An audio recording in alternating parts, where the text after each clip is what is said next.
मित्रों, यूं तो वर्ष में 24 एकादशी का पर्व मनाया जाता है, जो प्रत्येक माह के 15 दिन के पश्चात आती है। लेकिन जो लोग पूरे 24 एकादशी का व्रत नहीं रख सकते, उनके लिए शास्त्रों में सिर्फ एक एकादशी करने का विधान है कि उस एकादशी को जो भी व्यक्ति व्रत करता है उसे उन 24 एकादशी का फल प्राप्त हो जाता है। तो चलिए जानते हैं वो कौन सी एकादशी है जिसके करने मात्र से व्यक्ति को समस्त एकादशी का फल प्राप्त होता है। साथ ही एकादशी का व्रत या अन्य समय में किए हुए व्रत व्यक्ति के शारीरिक स्वास्थ्य के लिए भी कितने आवश्यक होते हैं जानते हैं। राधे राधे, जय श्री कृष्णा, नमस्कार। मैं आचार्य पंडित गिरीश बारोलिया। मित्रों, आज हम उस एकादशी की चर्चा करेंगे जिसके करने मात्र से समस्त एकादशी का फल व्यक्ति को प्राप्त हो जाता है। उस एकादशी का नाम है निर्जला एकादशी। यद्यपि पुराणों और धर्मशास्त्रों में वर्ष की सभी एकादशियों को व्रत रखने का विधान है और फलों के अनुसार उनके भिन्न भिन्न नाम भी हैं। जिसको जिस प्रकार का फल चाहिए उस प्रकार के उनके नाम भी हैं और उन एकादशी में उनका व्रत करने से उस प्रकार की मनोकामनाएं भी पूर्ण होती हैं, जैसे मोक्षदा, सफला, पापमोचनी, योगिनी, पुत्रदा, जया, विजया, बरोथनी आदि। निर्जला एकादशी ज्येष्ठ शुक्ल पक्ष की एकादशी को कहते हैं और इसका महत्व सबसे अधिक माना जाता है। यहाँ तक कहा गया है कि इस एक ही एकादशी का व्रत रखने से 24 एकादशियों का पुण्य प्राप्त हो जाता है। इसके बारे में शास्त्रों में भी एक कथा प्रचलित है। कथा इस प्रकार से है कि एक बार भीमसेन महात्मा व्यास के पास गए और कहने लगे कि भगवान, मुझे अर्जुन, नकुल और सहदेव यह कहकर चिढ़ाते हैं कि तुम किसी एकादशी को व्रत नहीं रखते, इसलिए तुम्हें नरक में जाना पड़ेगा। व्यास जी ने कहा कि सचमुच एकादशी के दिन अन्न खाना बड़ा पाप होता है। इस पर भीमसेन ने प्रार्थना की कि महाराज, मुझे तो भोजन किए बिना चैन नहीं पड़ता, अतः ऐसा उपाय बतलाइए जिससे मैं यम यातना से बच सकूं। व्यास जी ने कहा, भीमसेन, तुम ज्येष्ठ शुक्ल पक्ष की एकादशी का व्रत रखो, इससे तुम्हें 24 एकादशी का फल प्राप्त होगा। तभी से ऐसी मान्यता है कि भीमसेन इस व्रत को रखने लगे और इसका भीमसेनी एकादशी के नाम से ये प्रसिद्ध हो गया। वास्तव में एकादशी के दिन व्रत रखने का विधान हमारे ज्ञान संपन्न ऋषियों की दूरदर्शिता का ही प्रत्यक्ष प्रमाण है।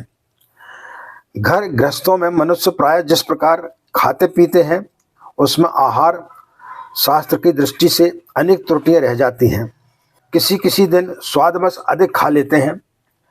आजकल तो ऐसा प्रचलन हो गया है कि लोग बाहर से खाना बुलवाते हैं। पिज़्ज़ा, बर्गर के बगैर उनका दिन पूरा नहीं होता है, उनका पेट भरता नहीं है।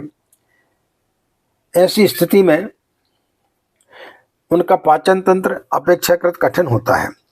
मनुष्य के पेट में कुछ विकार उत्पन्न हो जाता है। वैसे भी आजकल हमारा रहन सहन जैसा हो गया है, उसमें नवयुवकों का हाजमा भी जैसा होना चाहिए वैसा देखने में नहीं आता।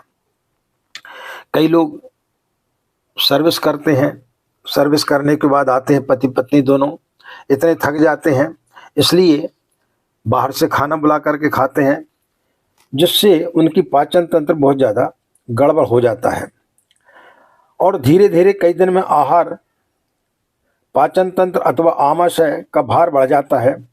बहुत से लोग इसके प्रतिकार के लिए हाजमे के चूर्ण आदि का सेवन किया करते हैं, पर वह एक बहुत बड़ी गलती है, कोई चूर्ण पचाने की शक्ति की वृद्धि नहीं कर सकता, कोई भी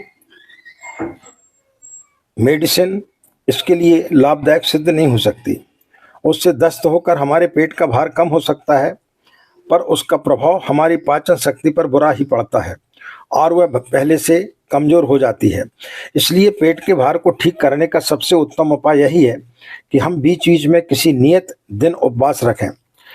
इससे उस दिन आमाशय को नित्य के काम से छुट्टी मिल जाती है और वह पेट में जमा हो गए अनावश्यक पदार्थों को पचाकर निकाल देता है, जिससे हमारे समस्त स्वास्थ्य पर बहुत अच्छा प्रभाव पड़ता है। उपवास से शारीरिक और मानसिक लाभ उठाने के लिए अनिवार्य नहीं है कि केवल एकादशी को ही उपवास रखा जाए। आवश्यकता अनुसार अन्य किसी भी दिन उपवास रखा जा सकता है, पर यदि हमको कोई खास शारीरिक व्याधि नहीं है और स्वास्थ्य रक्षा मन की पवित्रता की दृष्टि से हम शरीर की शुद्धि के लिए उपवास करते हैं, तो उसके लिए एक दिन नियत होना अच्छा है और वह दिन एकादशी होना अधिक लाभदायक है। कुछ विचारशील सज्जनों ने यह निर्णय किया है कि जिस प्रकार सूर्य चंद्रमा के आकर्षण का प्रभाव पृथ्वी पर पड़ता है, उसी प्रकार मनुष्यों के शरीर पर भी पड़ता है। एकादशी के दिन उस प्रभाव की स्थिति कुछ ऐसी होती है कि उस दिन किया गया उपवास शारीरिक उत्तेजना को शांत करके स्वास्थ्य की विशेष रूप से उन्नति करता है।